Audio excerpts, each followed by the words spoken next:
ಈ ದಿನ ನಮ್ಮೂರಲ್ಲಿ ಬಾರ್ ಆ್ಯಂಡ್ ರೆಸ್ಟೋರೆಂಟ್ಗೆ ಗ್ರಾಮ ಪಂಚಾಯತಿ ವತಿಯಿಂದ ಲೈಸೆನ್ಸ್ ಕೊಡುವ ಒಂದು ಹುನ್ನಾರ ನಡೆದಿದೆ ಎಂದು ತಿಳಿದು ಮಾಹಿತಿಯನ್ನು ಪಡೆದಂಥ ನಮ್ಮೂರಿನ ಗ್ರಾಮಸ್ಥರೆಲ್ಲರೂ ಕೂಡ ನಮ್ಮ ಗ್ರಾಮ ಪಂಚಾಯತಿಯ ಒಂದು ಕಚೇರಿಯ ಮುಂದೆ ಬಂದು ಎಲ್ಲ ಮುಷ್ಕರವನ್ನು ಆರಂಭಿಸಿದ್ದಾರೆ. ಸುಮಾರು ನಮ್ಮ ಗ್ರಾಮ ಮತ್ತು ಸುತ್ತಮುತ್ತಲಿನ ಈ ಮಳಲಿ ಗ್ರಾಮ ಪಂಚಾಯತಿ ವ್ಯಾಪ್ತಿಯಲ್ಲಿ ಇದುವರೆಗೂ ಕೂಡ ಯಾವುದೇ ರೀತಿಯಾದಂಥ ಮದ್ಯಪಾನ ಮಾಡದಂತೆ ನಿಷೇಧವನ್ನು ಊರಿನ ಗ್ರಾಮಸ್ಥರು, ಯುವಕರು, ಮಹಿಳೆಯರೆಲ್ಲ ಸೇರಿ ತೀರ್ಮಾನಿಸಿದರು.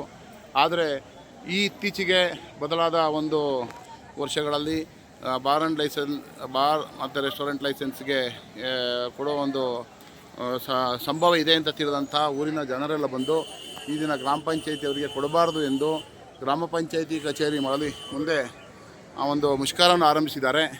ಈ ಮುಷ್ಕರಕ್ಕೆ ಎಲ್ಲರೂ ಕೂಡ ಬೆಂಬಲವನ್ನು ನೀಡ್ತಾ ಇದ್ದಾರೆ. ದಯಮಾಡಿ ಊರಿನ ಗ್ರಾಮಸ್ಥರೆಲ್ಲರೂ ಕೂಡ, ಸುತ್ತಮುತ್ತಲಿನ ಗ್ರಾಮಸ್ಥರೆಲ್ಲರೂ ಈ ಒಂದು ಮಳಲಿ ಗ್ರಾಮ ಪಂಚಾಯತಿಯ ಮುಂದೆ ಬಂದು ಈ ಒಂದು ಮದ್ಯಪಾನ ನಿಷೇಧ ಹೇಗೆ ಹಿಂದಿನಿಂದ ನಡೆದುಕೊಂಡು ಬಂದಿದೆ ಅದೇ ರೀತಿ ಇಂದು ಕೂಡ ಮುಂದೆಯೂ ಕೂಡ ಅದನ್ನು ಮುಂದುವರಿಸಿಕೊಂಡು ಹೋಗಬೇಕು ಅಂತ ಒಂದು ಸ್ಟ್ರೈಕ್ ಮಾಡ್ತಾ ಇದ್ದಾರೆ.